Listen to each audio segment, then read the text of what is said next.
What's up guys, Lifting here.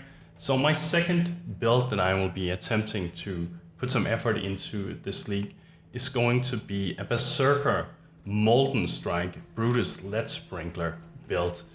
Originally I tried this on a chieftain with the War Chief totems, and it felt pretty good all the way up, scaling strength and all that, getting good damage. Until I got to Guardians. Tier 15 bosses, Tier 15 constant wasn't an issue at all, but Guardians, it felt a little too slow for me. You could still kill them, but it didn't feel too good. So I decided to re-roll the character and turn it into a Berserker instead of the Chieftain, and use Molten Strike. And my hope for the build is that it will have better damage, so Guardians are easier to deal with, and hopefully enough so we can try it against the Shaper, who knows. I'm hoping it will have some really nice defenses because of the leech interaction between the Berserker, the very rapid hitting effect of the Magma Balls, and Volpact. But we'll see.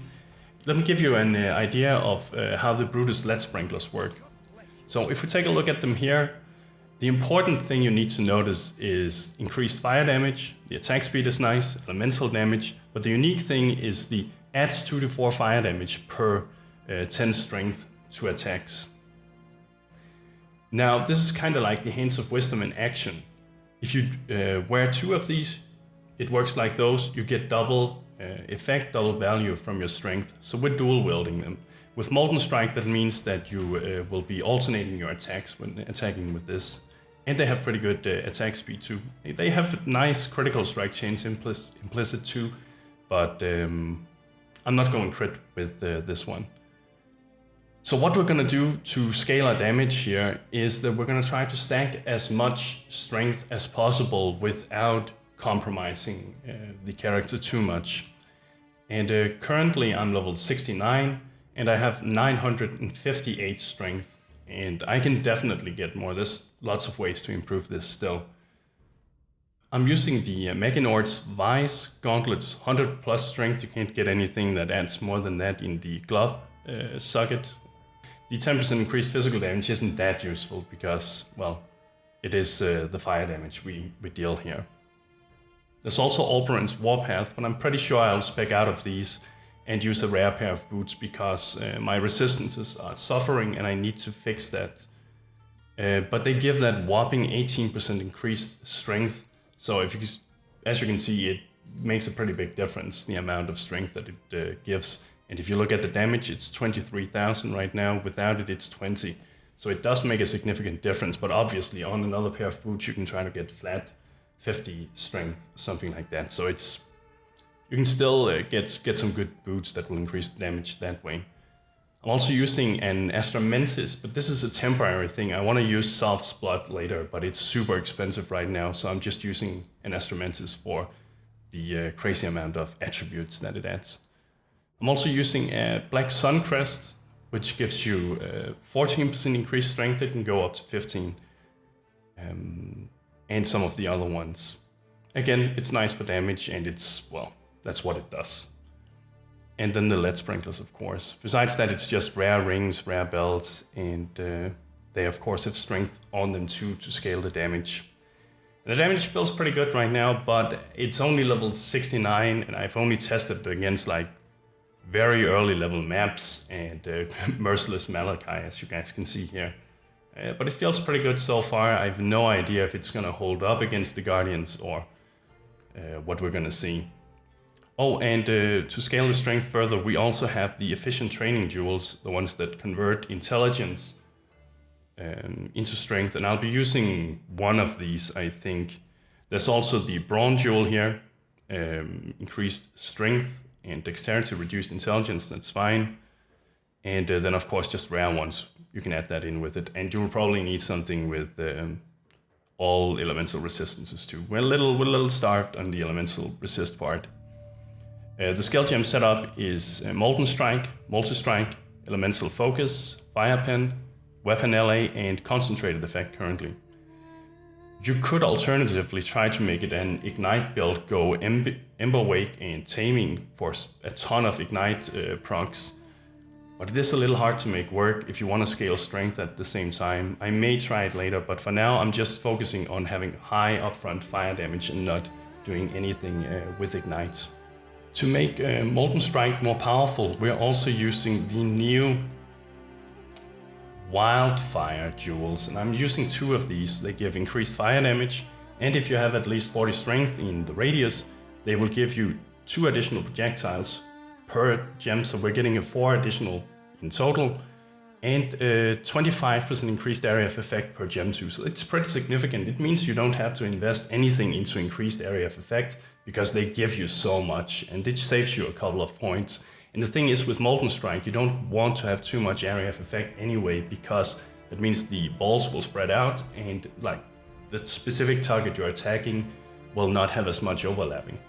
So that's why I'm using Conk Effect, for instance, in my setup too. I'm also using a War Chief Totem setup, and that of course increases the damage of our Molten Strike, and it deals a lot of damage by itself too. Then I'm using a Fortify, Leap Slam and Faster Attack setup, Flammability and Blasphemy for more damage, and then, you know, I still have to figure out what I want to do with the rest. It'll probably be a cast when damage taking setup or something similar to that.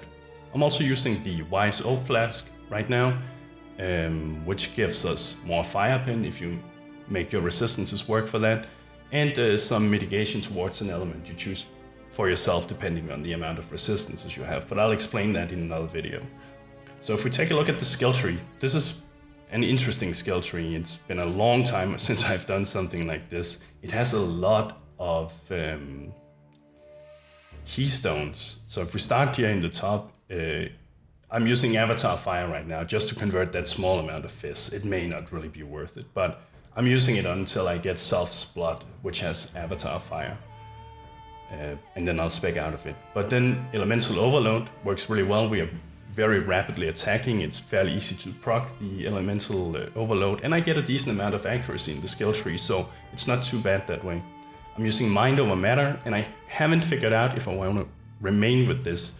It's a very nice defense, and since I have 875 mana unreserved right now, and I'll get more, it works pretty well. But there are situations where you run into a pack and they just swarm you with damage. That means you can't start to attack with Molten Strike, you just use auto attack, and then you're not really leeching too well. It has happened a few times, but I think once you get the character up and running more, it'll probably be alright. For now it's a nice defense, but I may spec out of it. I'm also using Iron Grip, so we convert the physical damage from strength goes to the projectile attacks, and I haven't done the math on that. On this, I still need to do this, but for 1 point it still adds a nice amount of damage. Then I'm having Point Blank, which is a major damage boost. 50% more damage to targets at the start of the projectile movement, and since these projectiles don't fly too far, it's quite a lot of extra damage that we are getting for Molten Strike. And then finally, Volpact is the final keystone. The Leech, together with the Berserker Ascendancies, Cloaked Savagery and Pain Reaver, it's just amazing, so powerful. You can almost insta-leech when you take those big hits. And for the Ascendancy, I will be getting Crave the Slaughter and then Aspect of Carnage too. And this is the order to go in. Other than that, it is just, you know, life-based. We pick up elemental damage, strength throughout the skill tree. I haven't picked this up yet. A bit of mana because of Mind Over Matter, and we gain the strength here too. Projectile damage is good. And I'll go in here to get the Jewel Socket, grab Deep Thoughts, the Life, and then add Efficient Training here. Should be pretty efficient. And then just, you know, jewels all over the tree so we can get that strength up and those resistances. And that's what I'm working on right now. What's on my to-do list is to get better resists, make my gear, you know, get that gear symphony going so we can feel like it's a complete build. I need to gain some levels still. I'm only 69, as I said. Add those jewels to the skill tree, and then eventually, you know, try out against the Guardians, against the Shaper to see how it holds up. If it can kill the Guardians fairly safe, fairly efficiently, I will be happy with the build. If it can kill the Shaper, that would be amazing, but that may not be the case. We'll see how well it scales into the late game. I'm pretty excited about it. I think the Brutus Lead Sprinklers are very interesting to build around, and it's just so much fun to try something that is a melee attack and uses projectiles. It gives a very interesting skill tree. And while I'm playing as the Berserkers, that always feels good, right? But anyway, guys, that's what I wanted to show you. I've put the skill tree in the description of the video and a link to my profile. Just keep in mind, it is a work in progress. It will probably change over time. Anyway, I'll give you guys an update once I've taken the build further. Thank you for watching, and bros, do you even nerd?